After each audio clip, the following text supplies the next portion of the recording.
So, a bit of a breaking news update that has seemingly come out of absolutely nowhere at this point in time. Sunil Chhetri, the talismanic Indian striker, who of course has been the captain of the national team for many, many years at this point in time, has now announced his international retirement, and he's also given us the date that will be his last international fixture turning out for the Indian football team. That date is June 6th. June 6th will be when India take on Kuwait in their penultimate FIFA World Cup 2026 qualifier for, of course, the second round. Now, that will be the last time that Sunil Chhetri will be turning out for the Indian football team in the national colours.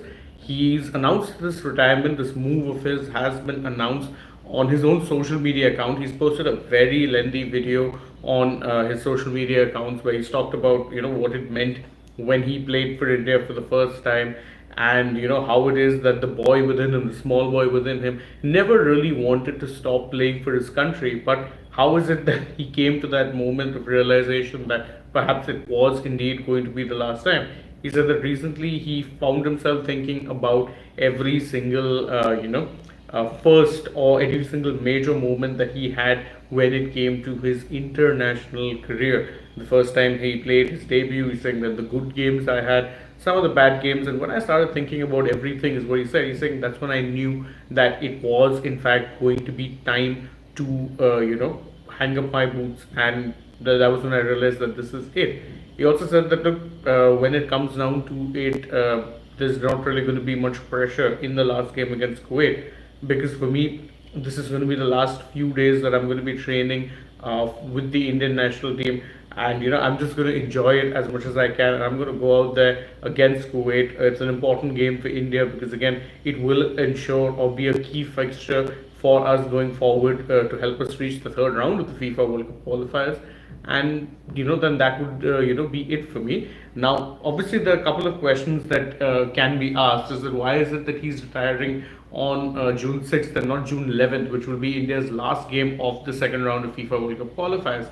I guess the reason for that was that he wanted a farewell in front of his home crowd. Now, India's game on June 6th against Kuwait will be played in Kolkata. It will be played at the Salt Lake Stadium, and you could bet that that match is going to be a sellout. Now, even if it wasn't going to be before, if you know full well that you're going to be seeing Sunil Chhetri in action one last time that particular game, then it's must watch. It's a box office ticket. It's a must see sporting event on that day. Being there live will be an occasion and a half for whoever is lucky enough to get those tickets. Now, if you were one of those who booked your tickets beforehand, good on you, because now I think tickets are going to see a massive spike in prices, because the interest for it is going to be absolute next level.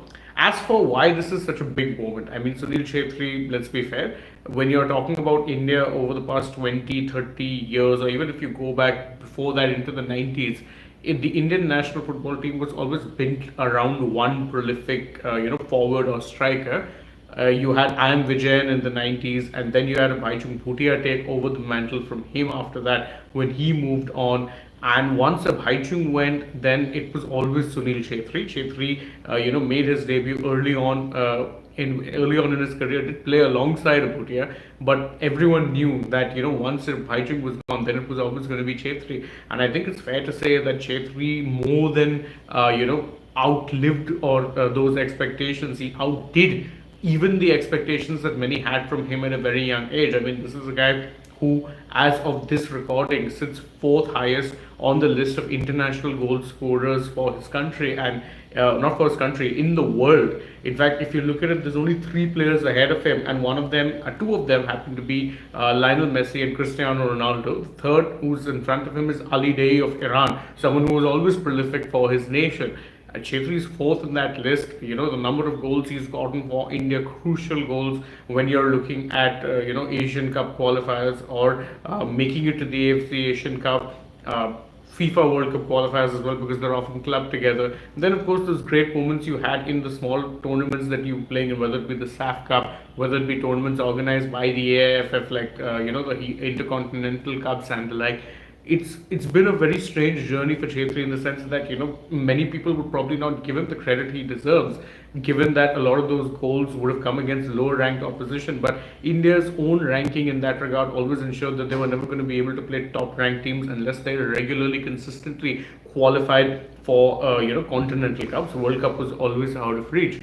In Chetri's time, they played three AFC Asian Cups. 2011 was definitely a drubbing, as was 2023. 2019, they came this close to actually making it out of the group stage, which would have been a first for India. But through all of those times, through those trials and tribulations, I think Chetri has been a constant over the past decade plus. I mean, even if you go by, the kind of impact that he has, I'm not just talking about on the field. This is a guy who, off the field, ended up putting out an appeal to fans, saying that, listen, we enjoy playing for our nation, but it would be even better playing there if, we had your support. He put out that appeal, and fans turned out in droves the next game. I mean, this guy was box office. He was someone who you wanted to see playing for your country, because with Sunil there was always hope. You knew that, okay, if it's a tight situation, even if he's not had the best of games, Chetri will get you a goal. You could count on him to be that person, and when he couldn't, then more often than not, the team would end up crumbling. So it's a very, in many ways, sad day for Indian football that, someone as talismanic, as consistent, and a true blue legend in every sense of the word is now calling it quits. I mean, it's definitely something that has caught fans by surprise, because when you look at Chetri in recent times, the one thing you would always say is, man, this guy looks fighting fit. You just know that, he could potentially just continue playing on for a while, and, he would, let's say, be playing on at a good level because his fitness is next level. He takes good care of himself. But I guess something within him told him that no, now is probably the time, and it's a decision you'd have to respect. It's worth noting that he won't be retiring from football entirely. He said very clearly that this is going to be my last match for India, which means that most likely he's going to be continuing on his club career for Bangalore FC. But, it's still a sad day for Indian football, because truth be told, it was something I don't think many people were prepared for, and it's something that, it's going to take a while to move past, because as I can see Sarat Chandra on the live stream, he's asking who's the next man to carry this legacy for Indian football. Sarat, that's the thing.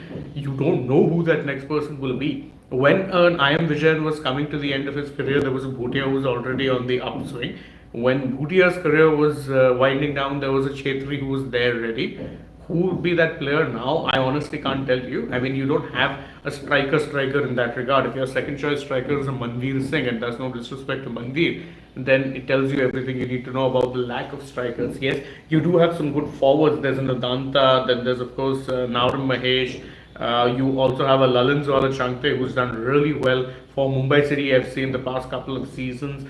So that's not to say that there aren't players there who will not take the mantle forward, but they still haven't reached the consistency levels or shown that true capability of being top class players the way Chetri has. Now, of course, with that void being there, I think they're all going to have to step up, because Indian football fans are going to be asking, what's next? Who's next?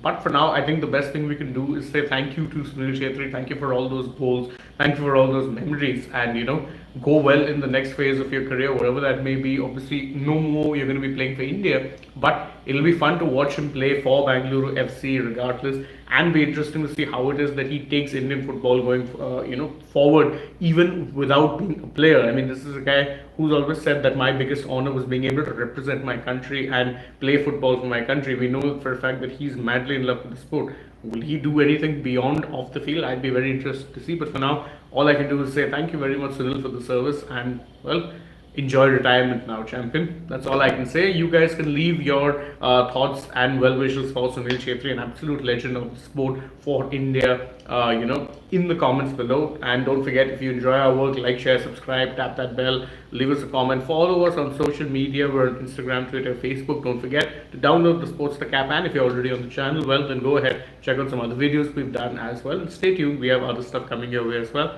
From now though, from my side, it's goodbye.